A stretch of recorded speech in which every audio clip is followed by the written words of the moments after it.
Time now for your forecast first. WRBL News 3 First Alert Weather. And a good afternoon to you. Still going to see those clouds hanging around for most of the day. Some sun breaks at times and even a few raindrops falling around. Very light. 67 for a high temperature. So yeah, we're going above normal. Temperatures kind of vary. Just depends on where the sun shines out. 63 there for Eufaula. 58 in Columbus. Montgomery's at 62. And you can see there's been a little light precipitation across the region. More on the way. We'll talk about that and what's ahead for the rest of the week. This is WRBL News 3 on your side. Why did you just hit him and keep going? A local mother's plea for help to find answers as to the hit-and-run driver who killed her son and kept going. Plus, Alabama lawmen brainstorm a policy change for paying for feeding inmates.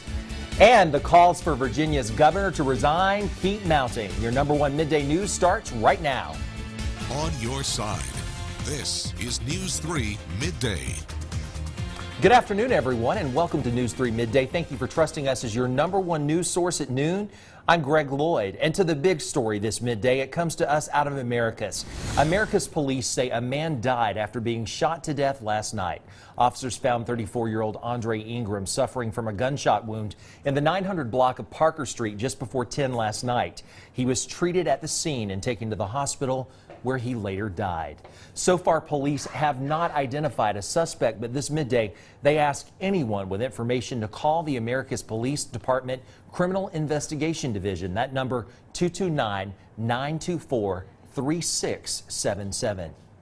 Across Georgia, travelers heading home from the Super Bowl are finding long lines at Atlanta's Hartsfield-Jackson International Airport. Travelers are enduring waits of more than an hour to get through airport security on what city officials have called Mass Exodus Monday. The airport's website showed that it was taking more than an hour to get through security at the main checkpoint this morning. City officials say they expect around 110 passengers to be screened today, well over the 60 to 80,000 they see on a typical day.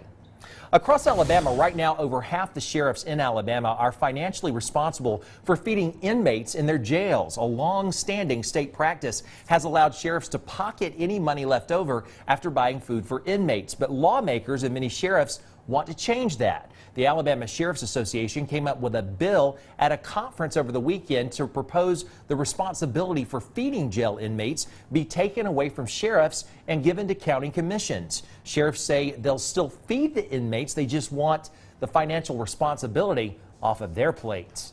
Across America, Virginia's Democratic Governor Ralph Northam is clinging to office amid rising calls from within his own party to resign over a photo of someone in blackface in his 1984 medical school yearbook.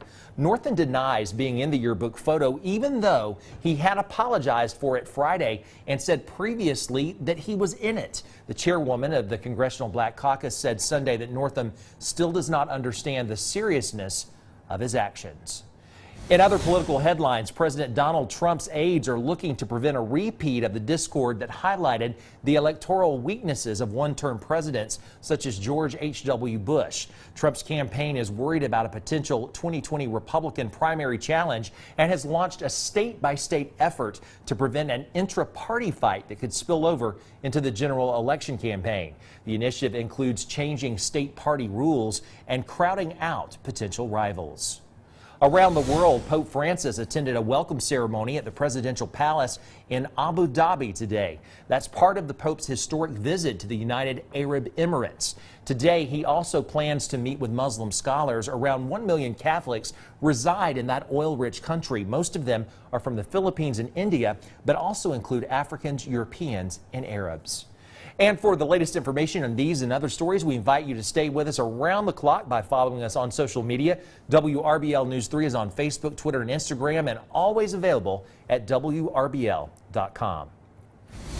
Now for a special report you'll see only on 3. Alabama authorities continue the search for a hit-and-run driver who killed a Cuthbert man last summer. It happened in Midday, that's in Bullock County, just over the Russell County line. News 3's Bria Berry joins us live with more. Bria? Greg, 42-year-old William Bell died in the prime of his life. Someone hit and killed him on the side of the road in the community of Midday, Alabama in July. Bell's mother tells me the pain of his loss is made all the worse by the fact that the driver just kept going after hitting him. He loved to eat. That was one of his things. He just loved to, and I would cook and everything like that, and he would take food to work. Sadly, Jocelyn Pierce can no longer prepare lunch for her son. Late on the evening of July 3rd, 2018, her son, 42-year-old William Bell, was standing outside his car on Highway 82 West when he was hit and killed by a driver. And the lady came out and told me that she heard the wheels of the truck put on brakes to stop and just kept going.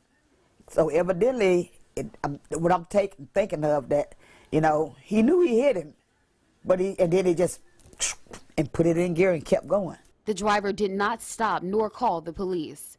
Jocelyn says her son was a father and brother, and he was left on the side of the street like an animal. She says he was on his way to work at Wayne's Farm in Union Springs when it happened. Her son's HR manager says losing him was a tragic loss.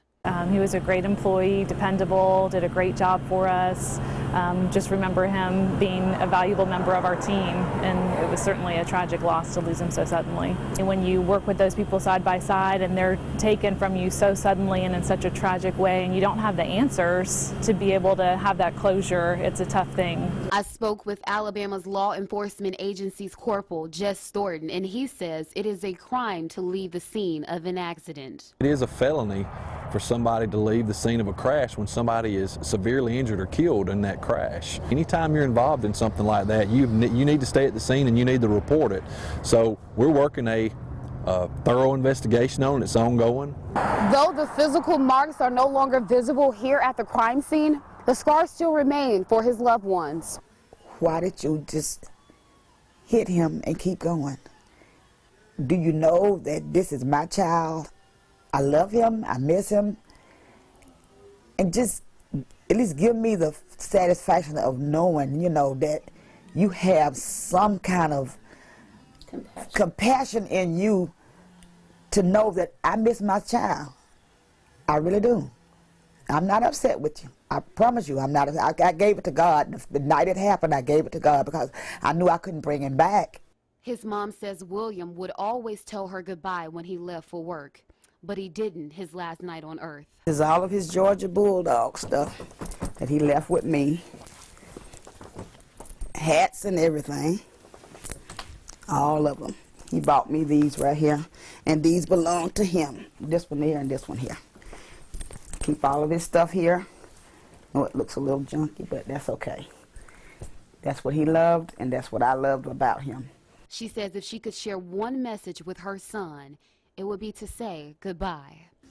To tell him bye-bye, because that's something we never did. I'm gone. I said, okay, love you. So I'm telling you right now, okay, bye-bye, and I love you, and be careful.